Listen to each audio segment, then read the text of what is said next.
Сонгуулийн үр дүнг бол анхны сонгуулийн дараагийн газрын анхны сонгуулийн үр дүн бол иймэрхүү гарсан тий. За тэгээд 4 ёсоор гахаад яасан. За энэ бол маш энгийн ойлгомжтой дүрэн байсан. За тэгэхдээ энэ дээр асуудал байсан уу тий. За эхний асуудал бол цөөхөн засаглал тогтдоо гэж магистр сонгуулиор бол.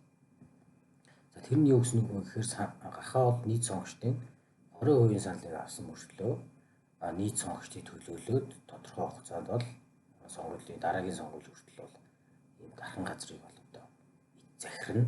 За бус бүх амтны өмнөөс шийдвэр гаргана гэсэн үг. Зөвч бай бурууч бай шийдвэр гаргах эрх нь бол гахаад ингээд аль бусаар шилжиж байна гэсэн.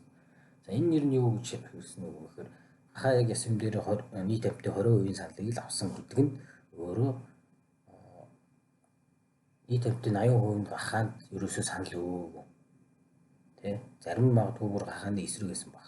Гэхдээ зарим магадгүй окей байсан баг. Гэхдээ л ерөөсөө гахаа бол эзэн тэдний анхны нэгдүгээр сонголт байгаагүй.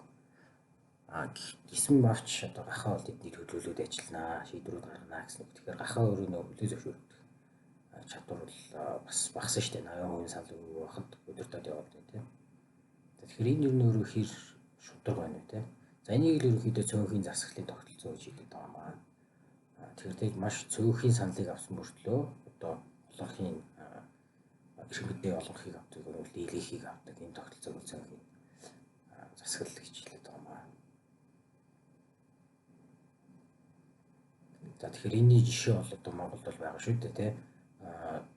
Сонгогчдын за нэг цөөх 30-40% саналыг авдаг мөртлөө улс их хурлын судлалын одоо 60-70-80% авдаг. За 60-70-80% авч ийн гэдэг бол ер нь бол засаг барих тогтолцоо ирэх юм бол 100% авч ийна гэсэн үг. Тэгэхээр маш цөөхөн саналыг авсан мөртлөө олон болдог улс их хурд олон болдог тогтолцоо бол яг энэ юунда магистраар тогтолцоонд байгаа маа гэсэн үг. За асуудал энд байна. За өөр ямар асуудлууд байдаг бол тийм.